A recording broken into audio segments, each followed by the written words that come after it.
Welcome back once again to your YouTube channel, ENCGMate.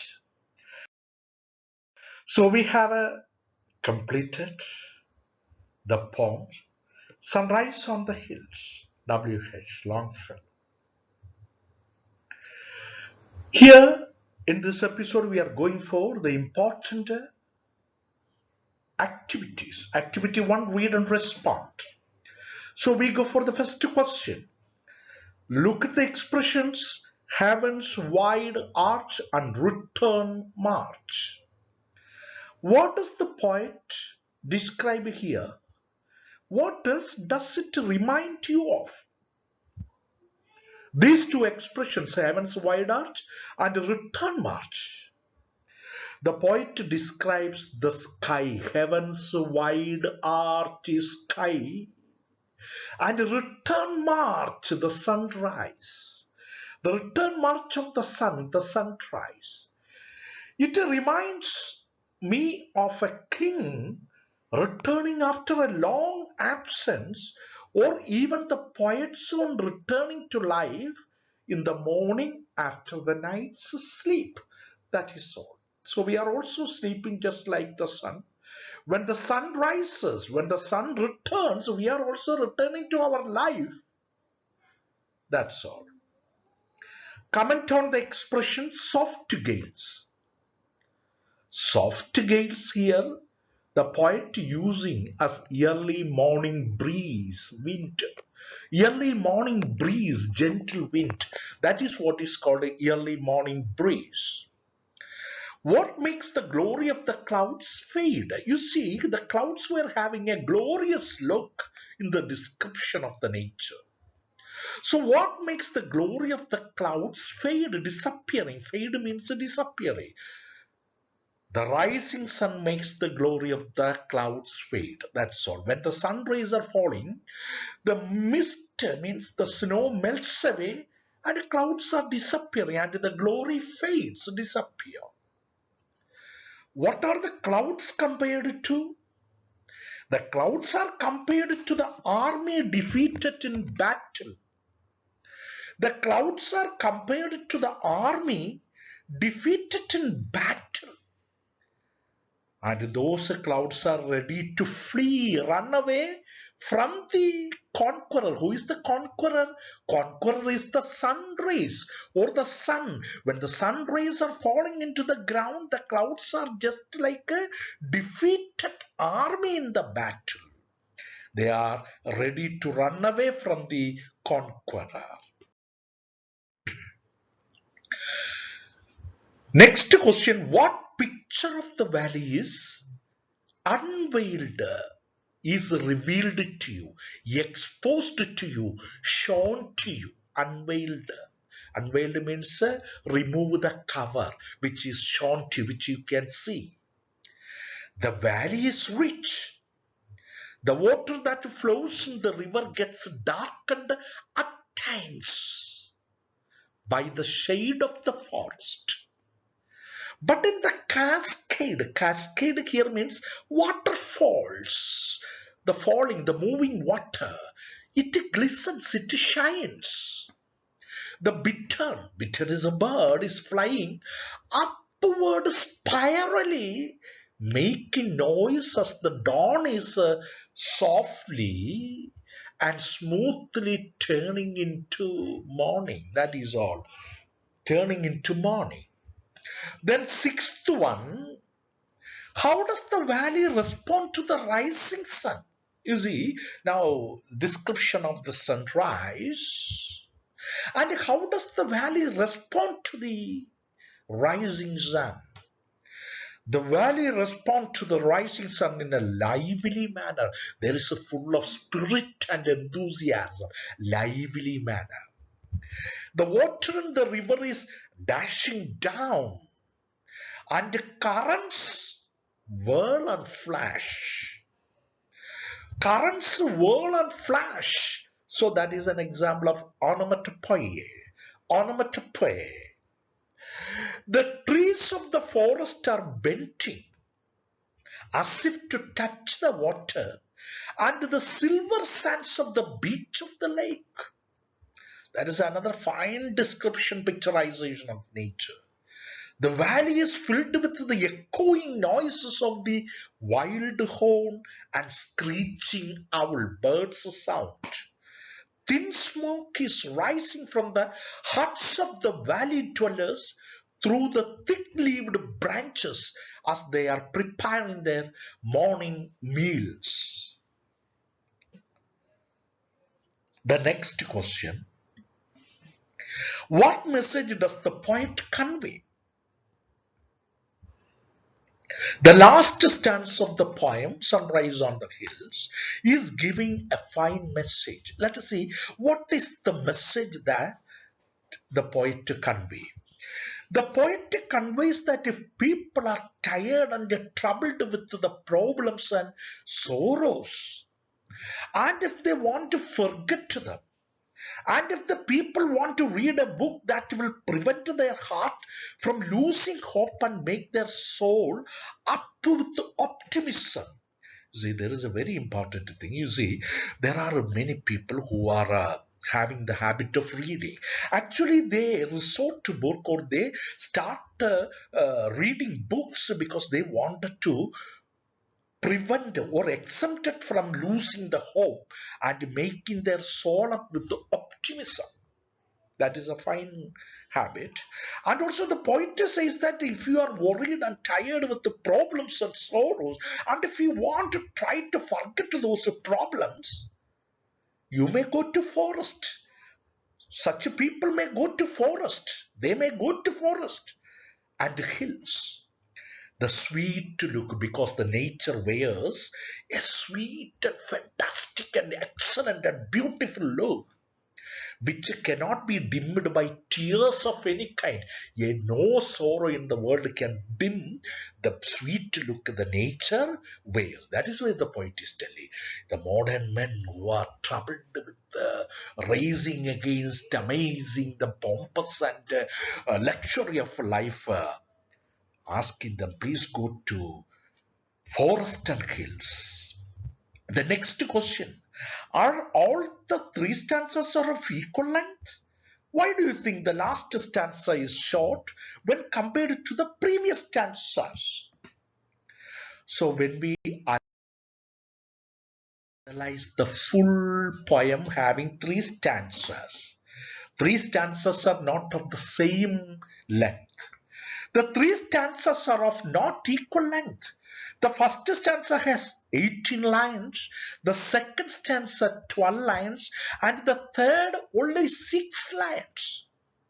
The last stanza is short when compared to the previous stanzas, 2 stanzas, because the third stanza gives us a piece of advice. In the other 2 stanzas, the poet picturizes the hills. Please, there is no U, that is a printing mistake. Please, hills, Hills, hills, picturizes the hills. Hills, U is to be erased. Hills, Hills, picturizes the hills, Hills, hills, the valley, the river, the lake, and the beautiful sights and sounds there. Visions, sights, and sounds, auditory images. Naturally, they have to be longer. Of course, picturization needs so many lines. Descriptions take many lines, but a piece of advice does not have to be very long. Limited lines are there because they give a advice, moral lesson. That is all.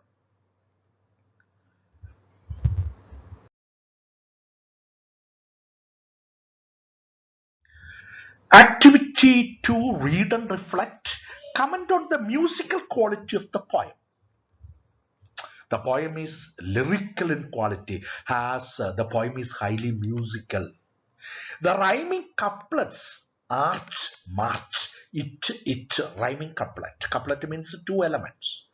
Gales, wails, is, rhyming couplet.